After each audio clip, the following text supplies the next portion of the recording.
Hello दोस्तों, मैं आशा करती हूँ कि आप सब अच्छे होंगे। दोस्तों, आज की इस स्टोरी में आपको बहुत मजा आने वाला है, इसलिए कानों में ईयरफोन लगाकर कंबल में घुस जाएं। ये स्टोरी मेरी बहुत अच्छी दोस्त की है। उसने मुझे बताया कि मेरे ससुर मुझे देखते ही दूध पीने की जिद करते। मेरा भी बड़ा मन था कि मैं अपने ससुर को दूध पिलाऊं। एक दिन मेरे पतिदेव घर पर नहीं थे, तो मैं रात के कपड़े पहनकर अपने पति की यादों में तड़प रही थी। तभी ससुर जी, हेलो दोस्तों, मेरा नाम रीटा है। आज मैं अपने जीवन की एक ऐसी कहानी सुनाने वाली हूँ जिसे सुनकर आपके होश उड़ जाएंगे। मेरी शादी को अभी 5 ही दिन गुजरे थे कि मेरे ससुर ने मुझे आवाज देकर पुकारा। मेरे ससुराल में बस मेरे ससुर ही रहते थे और मेरे पति ने शादी की रात ही मुझे खास तौर पर कहा था कि मेरे पापा को गुस्सा बहुत आता है, उन्हें कभी भी किसी भी बात से इनकार मत करना, वरना वो गुस्से में पागल हो जाते हैं। और 3 दिन से मैं भी यही देख रही थी। जब भी वह मेरे पति को एक आवाज देते तो मेरे पति का तो जैसे रंग ही उड़ जाती थी। एकदम से घबराहट सी होती और फट से वो कमरे से बाहर निकल जाते थे। अपने पति की ये हालत देखकर मेरे दिल में भी ससुर का बड़ा खौफ था। गुस्से में तो वो वाकई रहते थे। चौथा दिन था कि जब मेरे पति ने मुझसे कहा कि आज हम बाहर घूमने जाएंगे।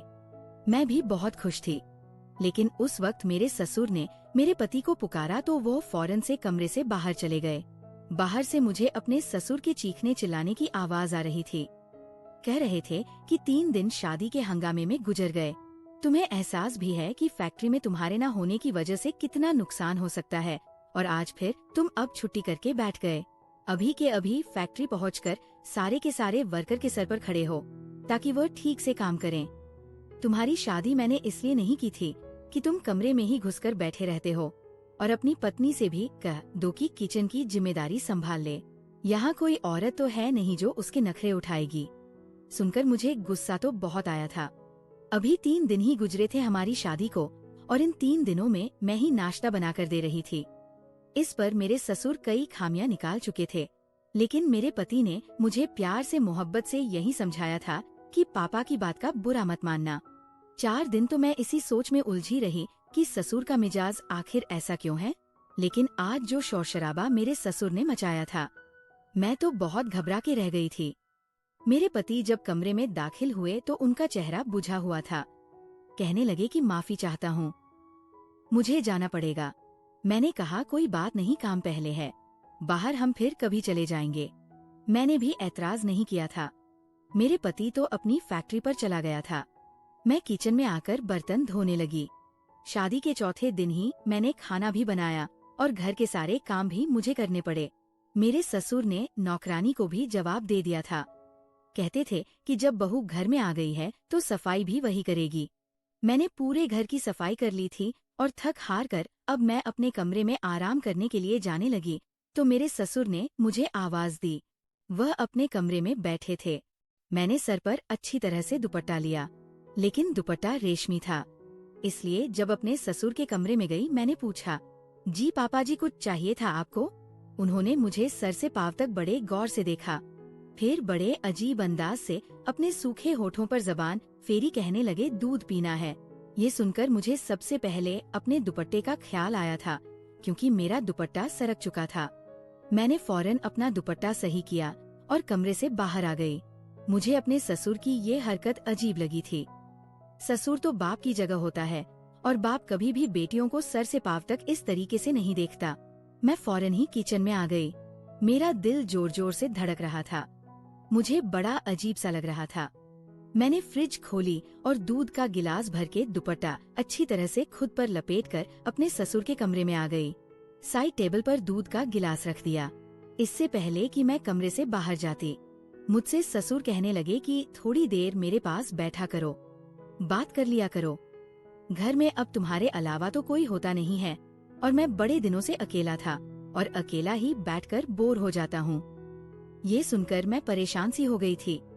मेरे ससुर के कमरे में सिर्फ एक बेड था, अलमारी थी, बैठने के लिए अलग से कोई कुर्सी नहीं थी।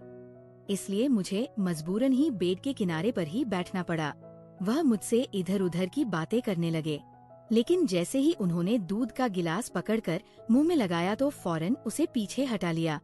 कहने लगे, इतना ठंडा दूध ये मैं नहीं पी सकता, मुझे तो गर्म गर्म दूध पसंद है। ये कहते हुए फिर उनकी नजरें मेरे चेहरे से होते हुए मेरे पूरे बदन पर सफर करने लगी। उनकी नजरों में ना जाने ऐसा क्या था कि मैं उलझन का शिकार होने लगी थी। मेरे हाथों में पसीने से उतरने लगे थे, चेहरे पर पसीने के साफ दिखाई देने लगे थे। कहने लगे जाओ ना, इसे गर्म करके ला दो। मैंने दूध का गिलास पकड़ा और खड़ी हो गई। वैसे तो 3 दिन से मेरे ससुर बड़े ही गुस्से में बात कर रहे थे जब मेरे पति घर में होता था, लेकिन आज तो उनका लहजा बड़ा ही धीमा था। लग ही नहीं रहा था कि ये मेरे वही ससुर हैं जो 3 दिन से मेरे पति को चिल्ला चिल्ला कर बुला रहे थे और गुस्से से बातें कर रहे थे, डांट रहे थे। मैंने दूध को पतीली में डालकर जरा सा गर्म किया, फिर गिलास में डालकर अपने ससुर के पास ले गई। जैसे ही मैंने गिलास उनके आगे बढ़ाया, उन्होंने गिलास के साथ मेरा हाथ भी थाम लिया। मुझे तो जैसे पूरे बदन में करंट आ। मैंने फौरन घबराकर हाथ पीछे करना चाहा तो उन्होंने मेरा हाथ छोड़ दिया।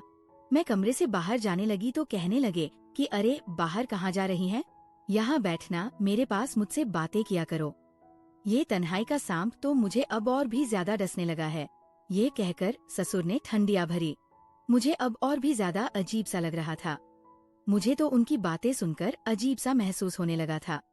फिर कहने लगे, तुमने शादी के अगले दिन जो काले रंग का फैंसी ड्रेस पहना था, बड़ा अच्छा लग रहा था। तुम पर आज शाम वही पहन लेना। ये सुनकर भी मुझे बुरा लगा था। ये फरमाइश तो मेरे पति को मुझसे करनी चाहिए थी, ना कि मेरे ससुर को। अब तो मेरे ससुर ने रोज का तमाशा ही पकड़ लिया था। जब मेरे पति ऑफिस जाता तो मेरे ससुर मुझे अपने कमरे में बुला लेता, मुझे अजीब नजरों से देखता, बार बार अपने सूखे होठों पर जुबान फिरने लगता, फिर कहता मुझे दूध पीना है, मुझे दूध गर्म करके दो। मैं दूध का गिलास देकर जाने लगती तो मेरा हाथ पकड़ लेता, कहता मेरे पास बैठकर मुझसे बातें किया करो। मैं भला क्या बातें कर सकती थी? मैं काम के बहाने बनाकर निकलने लगती कि मुझे खाना बनाना है, बर्तन धोने हैं। असल में मुझे ये सब अच्छा नहीं लगता था। अब मेरा दिल बेचैन सा होने लगा था। सोच रही थी मुझे अपने पति से बात करनी चाहिए, लेकिन कैसे करती? वह तो अपने बाप के सामने एक शब्द नहीं बोलता था, बस सर झुकाई जी पापा ही कहता रहता था। एक दिन मैं किचन का सारा काम कर रही थी कि मेरा ससुर अचानक से किचन में आ गया। मुझे पीछे से पकड़ लिया, झटके से टेबल से लगा दिया और पीछे से ही मेरी और फिर जो कुछ मेरे साथ हुआ, मैं अपने कमरे में चली गई। अपने कमरे का दरवाजा भी बंद कर दिया, कुंडी लगा दी, बेड पर बैठ गई। बेचैनी मुझ पर बुरी तरह से सवार थी। मेरा पूरा बदन कांप रहा था। मैं सोच भी नहीं सकती थी कि मेरा ससुर मेरे साथ ऐसा भी कोई हरकत कर सकता है। मेरी आंखों से आंसू बहने लगे थे। मैं सोच चुकी थी कि मैं अपने पति से बात करूंगी। मैंने पूरा दिन कोई काम नहीं किया था, अपने आप को कमरे में बंद कर चुकी थी। कई बार मेरा ससुर मेरे कमरे का दरवाजा खटखटा चुका था कि उसे भूख लगी है, मैं उसे खाना दूं, लेकिन मैंने उसे कुछ नहीं दिया। मेरी जगह कोई भी होता तो यही सब कुछ करती जो कि मैंने किया था। रात को मेरा दरवाजा जोर से खटखटाया गया था। मेरे पति थे। कहने लगे, रीटा दरवाजा खोलो। ये क्या बदतमीजी है? क्यों तुम सुबह से दरवाजा बंद किए कमरे में बैठी हो? पति की आवाज सुनकर ही मैंने दरवाजा खोला था। जैसे ही मैंने दरवाजा खोला तो दोनों बाप मुझे गुस्से से देख रहे थे। कहने लगे, तुम्हें जरा भी एहसास और शर्म नहीं है? मेरा बाप सुबह से भूखा बैठा हुआ है और तुमने इन्हें रोटी तक नहीं दी। इन्हें शुगर की बीमारी है, अगर उनकी तबीयत खराब हो जाती तो इसकी जिम्मेदार कौन होता? मैंने कहा कि मैं उनकी जिम्मेदारी नहीं संभाल सकती, बेहतर है कि आप कोई और इंतजाम कर लीजिए। मेरा यह कहना था कि मेरे पति गुस्से से भरा उठा। कहने लगा, ये क्या बदतमीजी है? पीछे से मेरे ससुर कहने लगे, देख रहे हो, तुम अभी 7 दिन नहीं हुए हैं और इसने अपने रंग भी दिखाने शुरू कर दिए हैं। मुझे पहले ही पता था कि ये लड़कियां शादी के बाद ऐसा ही करती हैं और अलग होने के सपने पहले ही आंखों में सजा लेती है। मेरा पति कहने लगा कि आज तो तुमने ये बात कह दी है, रीटा, आइंदा से अगर कहा तो हाथ में तलाक का पेपर पकड़ाकर तुम्हें विदा कर दूंगा। ये सुनना था कि मेरा रंग उड़ गए था। मेरे पापा पहले से ही 7 बेटियां थी और वह शरीफ इंसान थे। बड़ी मुश्किल से ही दहेज इकट्ठा करके एक एक बेटी की शादी कर रहे थे।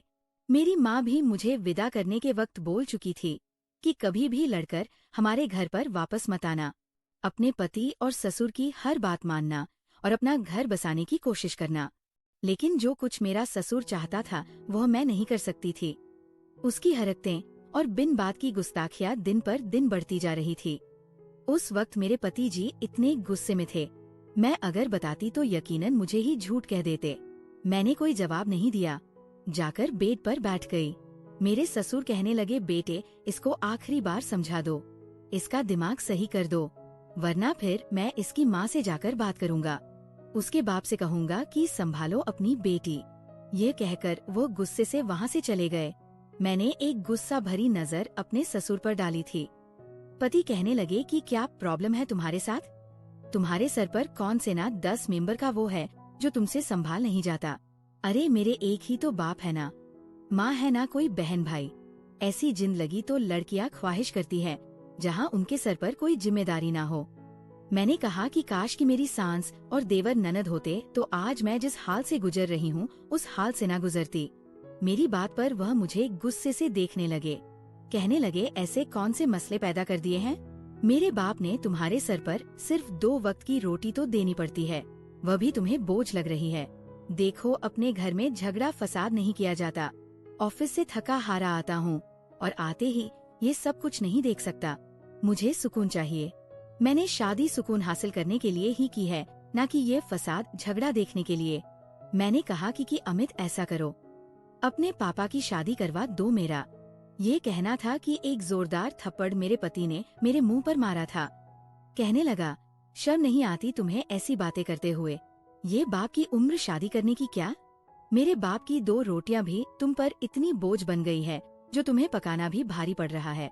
मैंने कहा, तुम मेरी बात नहीं समझ रहे हो। वो कहने लगा, ये कौन सी बात है जिसे मैं समझूं? बेतुकी सी बात है। मेरे बाप की उम्र 60 साल है, कब्र में पाव है, शुगर ब्लड प्रेशर की मरीज है, और तुम चाहती हो इस उम्र में मेरा बाप एक औरत की जिम्मेदारी संभाले। अब मैं इन्हें क्या बताती कि उनका बाप ने ही बेटे की पत्नी पर नजर रखे हुए हैं। मैंने कहा कि आप शादी करवा दें, मैं आपके बाप और माँ दोनों को संभाल लूंगी। मेरी बात पर वो अजीब सी हंसी हंसा और कहने लगा कि एक मेरे बाप की तो 2 रोटियां तुमसे पकाई नहीं जा रही और तुम मेरे सौतेली माँ को संभालोगी। देखो ये घर और बिजनेस भी सब मेरे बाप के नाम है। अगर कोई उनकी पत्नी की हैसियत से आ गई तो सब कुछ अपने कब्जे में ले लेगी, मुझे और तुम्हें धक्के मारकर निकाल देगी इस घर से। पापा के गुस्से से तुम अच्छी तरह से वाकिफ हो। जब गुस्से में आते हैं तो किसी का लिहाज नहीं करते। मैं भी चुपचाप पापा की सुनता हूँ। अब दोबारा से पापा की शादी का नाम मत लेना। ये कहकर वो कमरे से बाहर निकल गए। अब मैं सोच में पड़ गई थी कि मुझे क्या करना चाहिए। मैं अपने ससुर की इस तरह की हरकतें बर्दाश्त नहीं कर सकती थी और मायके के जाने का मतलब था कि मैं अपना घर बर्बाद कर बैठती। हम लड़कियां भी कितनी मजबूर होती है, अपना घर बसाने के लिए क्या कुछ हमें बर्दाश्त करना पड़ता है। अब मैं तलाक ले लेती तो दोबारा मेरी शादी का सवाल ही पैदा नहीं होता था। अगर मैं तलाकशुदा हो जाती तो मेरी छोटी बहनों के भी रिश्ते आने बंद हो जाते। मैं तड़प तड़प कर आंसू बहा रही थी। दुपट्टे से आंसू साफ करने लगी कि फौरन से मेरे पति की आवाज आ गई। कहने लगा, पूजा बाहर आओ, जल्दी से नाश्ता पराठा बना कर दो, पापा को बाजार का खाना हजम नहीं होता। मैंने बाहर जाकर नाश्ता बनाया और कमरे में आ गई। मैंने उस दिन खाना भी नहीं खाया था, लेकिन पति ने एक बार भी मुझे ये नहीं कहा तुम भी पूरे दिन से भूखी हो, खाना खा लो। मर्द कभी औरत की परवाह नहीं करता, बस उसे अपने कामों से मतलब होता है। मेरे पति का शुमार भी ऐसे ही मर्दों में होता था। मैंने उसके बाद अपने होठ बंद कर लिए थे। मेरे पति जब ऑफिस चले गए तो मेरा ससुर मुझे आवाज देने लगा। मैं बड़ी मजबूरी में उनके कमरे तक गई थी। मुझे देखकर वो अजीब सी हंसी हंसने लगा। तुम क्या समझती थी? तुम्हारे हुस्न का जादू मेरे बेटे के सर पर चढ़ गया होगा और तुम्हारे लिए वो मुझे छोड़ देगा, मुझसे अलग होकर तुम्हें एक अलग घर ले देगा। अपनी सोच को बदल लो। मैंने उसके पर अच्छी तरह से काट रखे हैं। वह चाहकर भी कहीं जा नहीं सकता और ना ही तुम जा सकती हो। इसीलिए मैंने किसी अमीर घराने की लड़की से अपने बेटे की शादी नहीं की, कहीं वह मेरे बेटे को उड़ाकर ही ना ले जाए, इसलिए तुम्हें लेकर आया था।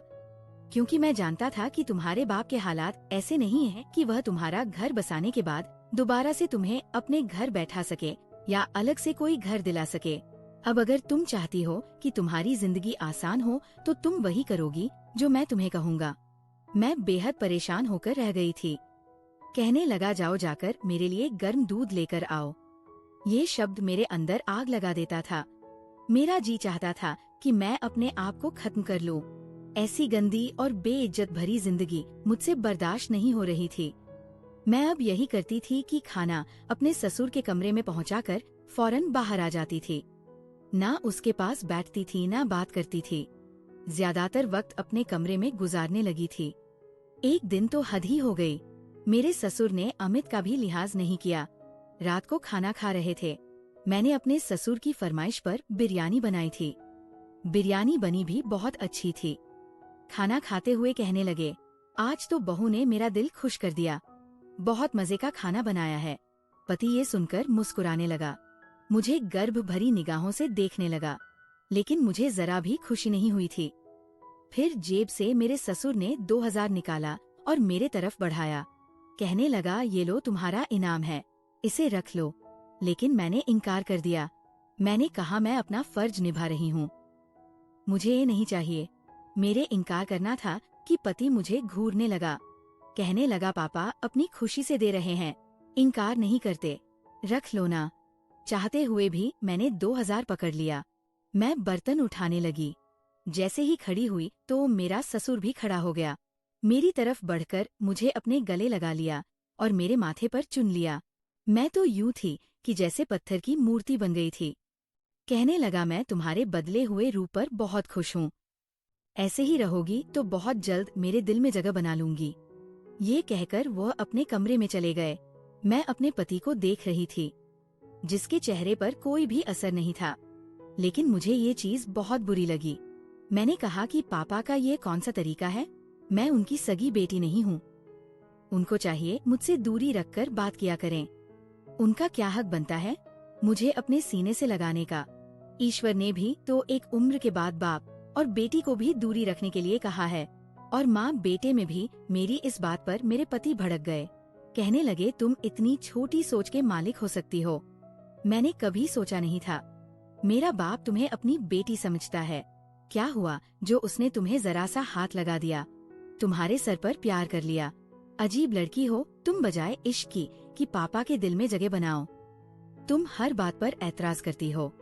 वो धीमे लहजे में मुझे घूर कर बोल रहा था। शुक्र करो कि पापा ने ये बातें नहीं सुन ली, वरना बहुत ही मुसीबत पड़ जाती।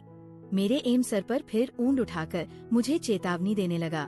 कहने लगा, मैं तुम्हें आखिरी बार समझा रहा हूँ, पूजा अपना रवैया पापा से ठीक रखा करो। मैं रोने लगी। मैंने कहा कि मेरी बर्दाश्त की हद खत्म हो चुकी डू है। ऐसा करो, मुझे जहर लाकर दे दो या अपने बाप की शादी करवा दो। ये कहकर मैं कमरे में चली गई। कुछ देर बाद बाहर डोर बेल बजी पी, फिर शोर की आवाज आने लगी। मैं कमरे से बाहर आई तो मुझे पता चला कि मेरा एक देवर भी है जो सऊदी में एजुकेशन हासिल करने गया था और वो वापस आ चुका है।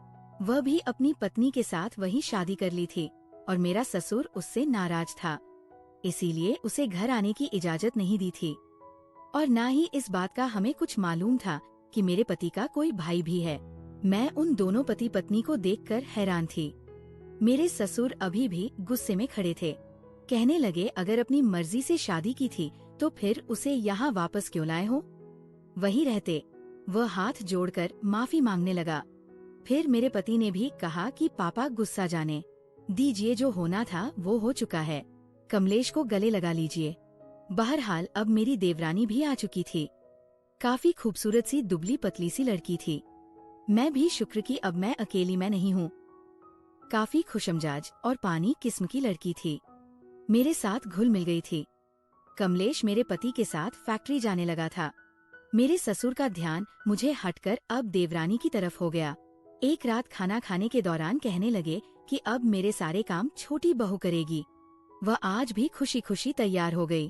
कहने लगी, ठीक है पापा, आपको जो भी चाहिए होगा आप मुझे मांगा करें। कमलेश भी ये सुनकर मुस्कुराने लगा। लेकिन कुछ दिन गुजरे थे कि एक बार मेरी देवरानी जी आज जब ससुर के कमरे से बाहर आई तो बड़ी बदवास थी। बार बार अपने चेहरे का पसीना पूछ रही थी। मैं समझ सकती थी कि वह किस तकलीफ से गुजर रही है। किचन ओना में जाकर चुपचाप बर्तन धोने लगी। मैंने पूछा क्या हुआ, तो कहने लगी मुझे पापा की आदत बड़ी अजीब लगती है।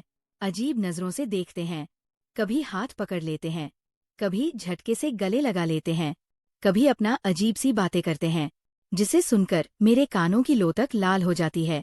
कहने लगी मैं तो कमलेश से बात करूंगी। वह तो कहते थे कि उसके पापा बहुत अच्छे हैं, लेकिन ये तो बात बात पर मुझे अपने करीब करते हैं, मुझे अपने पास लेने की कोशिश करते हैं। अच्छा नहीं लगता।